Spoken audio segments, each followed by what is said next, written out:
একটা প্রশ্ন মানে হালে যেটা হয়েছে যে রামকৃষ্ণ মিশন ও ভারত সেবাশ্রমের সাথে একটা কার্তিক মহারাজ এবং এই নিয়ে একটা মমতা বন্দ্যোপাধ্যায়ের সাথে একটা দ্বৈরথ তৈরি হয়েছে, তো এটা নিয়ে কি বলবেন? মানে এইটা দেখুন, কারো ব্যক্তিগত, তিনি একটা সংস্থার সন্ন্যাসী আছেন, সে সংস্থা হিন্দু সমাজের কাজ করে, খোলাখুলি বলে, হিন্দুর স্বার্থে তারা তো বলবেই। তো আপনি মুখ বন্ধ করতে যাচ্ছেন। দ্বিতীয়, মমতা ব্যানার্জি যখন মৌলবীরা, মৌলানারা ফতোয়া দেন টিএমসিকে ভোট দিতে হবে, তখন তো তার বিরুদ্ধে বলেন না।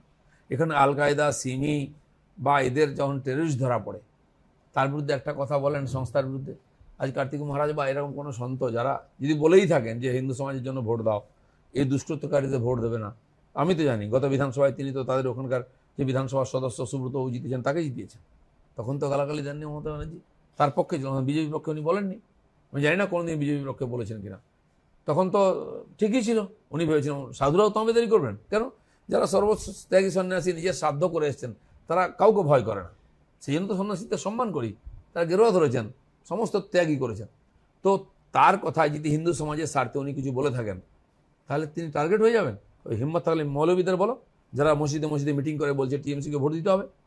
তারপরে তো এখন দেবে না, আর মুসলমানরা বুঝে গেছে যে ধোকা দেওয়া হয়েছে।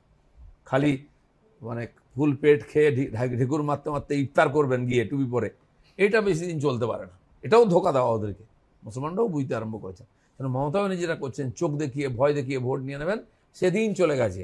ওনার পার্টির লোকেরাই ওনাকে মানছে না, পার্টির লোকেরা ওনার অর্ডার মানছে না, দেখে নেবো, করে দেবো, এই করে দেবো বলার পরে লোকেরা বিট্রে করছে। ওনার পার্টির লোকেরা জিতিয়েছে, ভোট দিচ্ছে অন্যদেরকে, কারণ তারা জানে আজকে যে পাপ করেছে তার প্রায়শ্চিত্ত করতে হবে।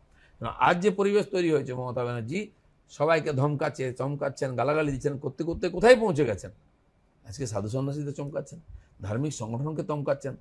এভাবে চলতে পারে, এটা হচ্ছে পতন, পতনের শেষ সীমায় এসে গেছে।